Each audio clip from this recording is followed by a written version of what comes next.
give those to Sam? Too old. They can't see the net. They're too old.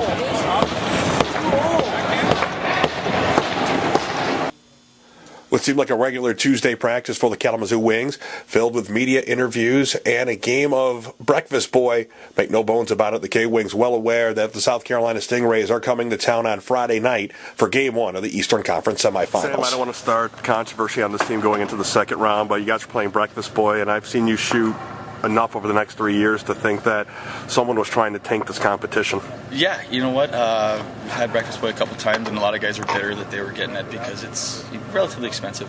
But you know what? I really like Sweetwater's donuts, so I'm going to be breakfast boy. I'm going to bring Sweetwater's. I'm going to go to Sam's and get a nice big spread, and that way, for the next 3 days when we're home, we got stuff to munch on. So. Well, some of the younger guys were a little worried during when the two oldest guys in the league are going that it'd be all brand cereal and stuff like that. I might start with that. I might just throw the brand cereal out and all, some Ensure and stuff like that to start with, and keep everything else hidden, and then I'll break out the real treats. Is Tom Petty-Wright is waiting the hardest part?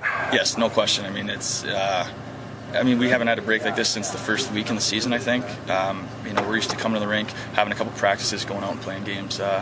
Having 6 days off from game to game is kind of tough, but, Nick's keeping us focused, and, we're having fun where we can to keep our minds off of the waiting. Kind of strange. First series against Wheeling, the home team didn't win in the regular season. You're going to the game against South Carolina where the K-Wings are 2-1, 0-1, and same scenario, Yep. The road team taking both games. Yeah, it's just, in the regular season it's a little different story.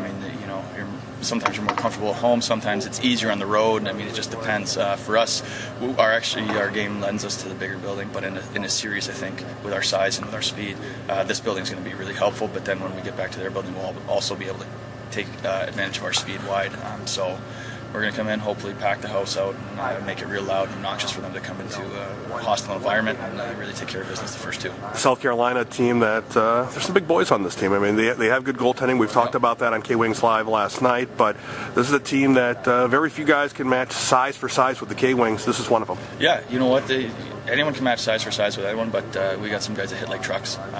So it doesn't matter how big they are, the harder they'll fall. And that's obviously our plan. We're going to dump pucks in. My guess would be dump pucks in, bang some bodies, and then get the puck to the net. Obviously now every team's a good team, so we're going to have to take advantage of our opportunities. And like I said, we're just going to see what happens. With K-Wing defenseman Joe Charleboy and Joe, the K-Wings advance out of the first round in a tough series for the K-Wings, but you look at it, a lot of time off between now and Game 1 on Friday. How do the guys cope with it? It's going to be a long week. We had Sunday off, and then yesterday was kind of a sweat day, so guys got out there, and if they were hurt or banged up, they didn't go out. But then today, mostly everybody was out there, work on systems, and then tomorrow we'll work on some special teams, and then just kind of keep the sweats going throughout the week just to stay prepared for the weekend. Talk about South Carolina, a team that you guys saw 4 times during the regular season, but kind of spread out. It's a team that you haven't seen in quite a bit.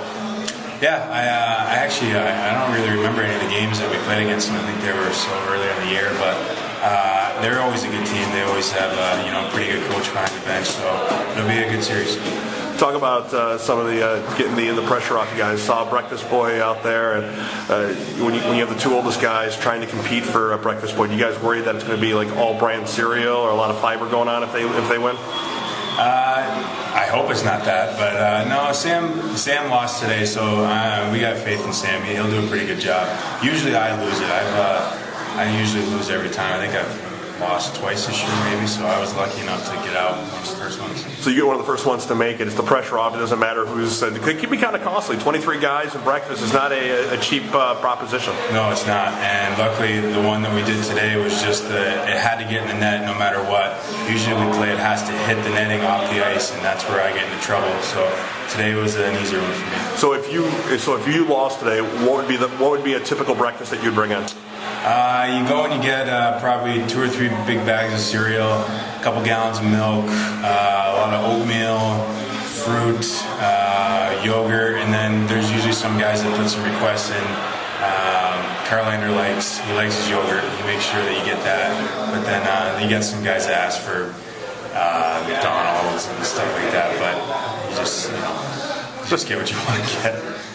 Kalamazoo getting ready for round 2 of the conference semifinals, and it will be South Carolina. The K-Wings will be battling, and Nick, it's a team that has some speed, but they definitely have a lot of size. Yeah, they're big in stature, and they're a physical team, and they're a difficult team to score on. They pay a price in front of their net. They have big bodies in front of their net. They play sort of a collapsed defense in their zone, so you're going to have to move the puck around and crash the net to get those second chance opportunities to score goals against them. Solid goaltending no matter who plays for them, so it's going to be a huge test for us. And they've thrown out McChesney, they've thrown out Medor. When you're looking at a series, you saw McChesney during the regular season. You saw actually Medor with Chicago near the end of the regular season. Is that a benefit for a goaltender, or is it a benefit for a team to see a guy so frequent before the playoff starts? Well, it's not like you're seeing him every day in practice and you get an opportunity to try a bunch of different moves to see what works on him. So, I don't know if it benefits either. I don't think we've seen him enough to know our tendencies. I don't think they've seen us enough to know our tendencies. So, I think it's a pretty even slate when you talk about that. What did you learn about your club coming out of the first round? We learn how to play in tight games, and that's something that we're going to continue to grow on. And we came from behind. We showed no panic when we were down in games, and continued to stick to the plan. So, these guys have been pretty resilient for a young club. The knock on the team coming into this one is that no goaltending playoff experience. Riley Gill had some, but did he have enough to prove it? And in round 1, he was your MVP. Absolutely. Without a doubt, he helps us win that series. Without him, we probably don't win. And, he's playing fantastic hockey for us right now. And, I think we can put that to rest that we're worried about goaltending. Defense, you guys get back Harry Young, get Joe Charleboy back, who missed a couple games at the end of the regular season. Wes O'Neill misses. First time, long time, this team's been as healthy as it has been on the blue line. Yeah, it's nice to have decisions to make. It's nice to be able to say, hey, you're not going because we have a full lineup tonight, and we have the guys that are waiting in the wings that are capable of playing, that are working real hard as well. This time of the year, you wonder how the rookies are going to go into the postseason, but you look at how your lines have been producing. You've gotten offense from all 3 lines, at least in round 1. This time of the year, is there really rookies, or when you get to, after 72 games of the regular season, everyone's kind of, I don't want to call a seasoned vet, but they're no longer rookies? Well, they're still doing their rookie duties, let's be honest. They're still packing buses and making sure that the coolers are full and doing those things. So, but at the same time, we can't. Those rookie mistakes are the things that can hurt us, so we just have to make sure as a group we're not making those, and that can even be a simple mistake by an older guy as well. So, I guess, rookies, when it comes into it, right now they're playing and they're contributing and they're stepping up on the lines. And we talked a little bit about the depth you mentioned, and, 3 lines and the defense, 4 goals from one line, the white line, 4 goals from the red line, and then you get 3 goals from the green line and 3 goals from your defense core. So that's pretty spread out right now, and if we continue to do that, we should have success.